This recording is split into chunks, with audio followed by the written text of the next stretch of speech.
प्यारे बच्चों, आज हम कक्षा 5 के तीसरे पाठ अपनी वस्तु के प्रश्न उत्तर के बारे में पढ़ेंगे। कल हमने इस कहानी को पढ़ा था। आइए आज इसके शब्दार्थ और प्रश्न उत्तर पर चर्चा कर लेते हैं।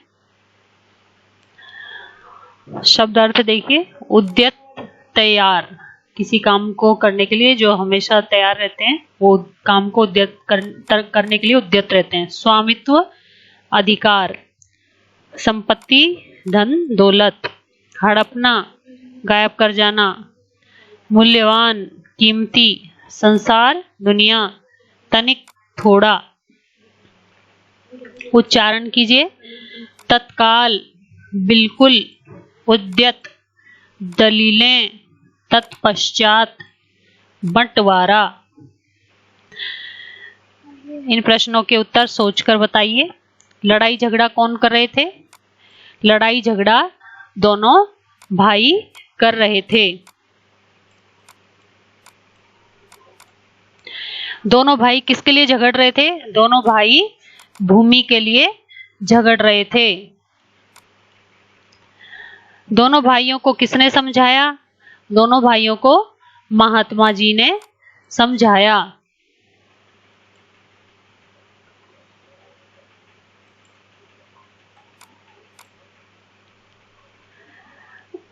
आगे देखिए, सही उत्तर का क्रमाक्षर कोष्ठक में लिखिए। दोनों भाई क्या कर रहे थे?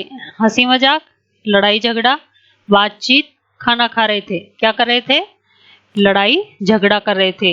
महात्मा जी के लिए दोनों भाई क्या लाए? सोना, फल, भोजन, कपड़ा। क्या लाए? भोजन।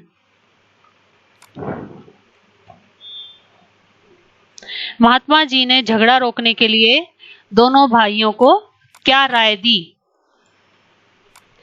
महात्मा जी ने राय दी कि दोनों भाई जाकर अपने घर से खाना लेकर आओ। भोजन बनवाकर मंगवाने के पीछे महात्मा जी का क्या उद्देश्य था? महात्मा जी का उद्देश्य था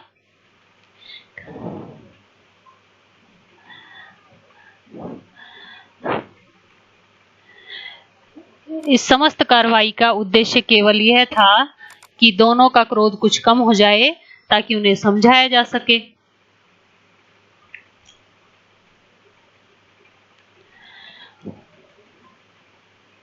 महात्मा जी के अनुसार धरती ने क्या कहा?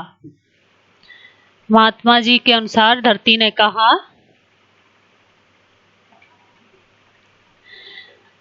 यह भूमि कहती है कि ये दोनों व्यर्थ ही मेरे ऊपर अधिकार जमाने के लिए झगड़ा कर रहे हैं, क्योंकि मैं इन दोनों में से किसी की भी नहीं हूँ। हाँ, ये दोनों अवश्य मेरे हैं।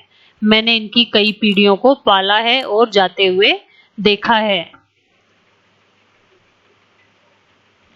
दोनों भाई लज्जित क्यों हुए? दोनों भाई लज्जित इसलिए हुए कि जब महात्मा जी ने उनको भूमि की बात बताई कि मैं दोनों में से किसी की नहीं हूं, दोनों व्यर्थ ही झगड़ रहे हैं। ये महात्मा जी की ये बातें सुनकर दोनों भाई बड़े लज्जित हुए। महात्मा जी ने दोनों भाइयों को क्या समझाया? महात्मा जी ने समझाया कि तुम लोग भूमि के इस छोटे से टुकड़े के लिए झगड़ा करके अपने अनमोल जीवन को नष्ट करने पर क्यों तुले हुए हो? ये भूमि न तुम्हारी है न तुम्हारी बनेगी। भूमि ही क्या, संसार के जितने भी पदार्थ हैं, धन, संपत्ति, मकान, इनमें से कुछ भी तुम्हारा नहीं है। तुम्हारी अपनी वस्तु तो केवल भक्ति, भजन और तुम्हारे अच्छे कर्म हैं, जो परलोक, लोक परलोक के संगी साथी हैं। से सब कुछ तो यही रह जाता है।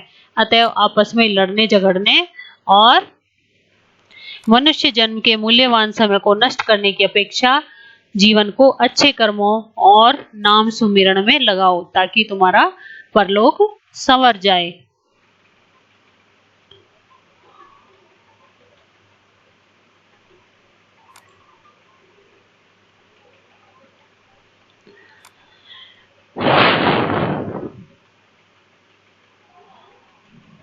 अब इसकी भाषा की बात के प्रश्न उत्तर देखिए। पाठ में उद्धृत मुहावरा लाल पीला होना यानी कि अत्यधिक क्रोधित होना। इस वाक्य प्रयोग दोनों भाई धरती के स्वामित्व को लेकर लाल पीले हो रहे थे, यानी दोनों भाई अत्यधिक क्रोधित हो रहे थे। इसी प्रकार से नीचे लिखे मुहावरों का प्रयोग वाक्यों में प्रयोग करें। 9 2 11 होना यानी कि बहुत तेज गति से भाग जाना। पुलिस को देखकर चोर 9 2 11 हो गए। पसीना पसीना होना यानी कि घबरा जाना।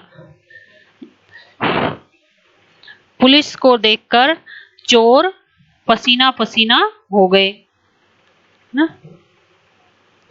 किसने क्या कहा? भाई ने भाई से क्या कहा? यह जमीन मेरी है। महात्मा ने भाइयों से क्या कहा कि तुम क्यों व्यर्थ में झगड़ा कर रहे हो। भूमि ने कहा कि मैं किसी की नहीं हूं। ये पाठ में से आप ये पंक्तियां देखकर यहाँ लिख दीजिए। और इस तरह के प्रेरक प्रसंग और भी आपने सुने होंगे, उनको कोई भी एक छोटा सा प्रेरक प्रसंग लिख करके आप जब भी विद्यालय खुलेंगे तब आप बाल सभा या प्रार्थना में सुनेंगे। अभी आप अपनी नोटबुक में इसको लिखिए।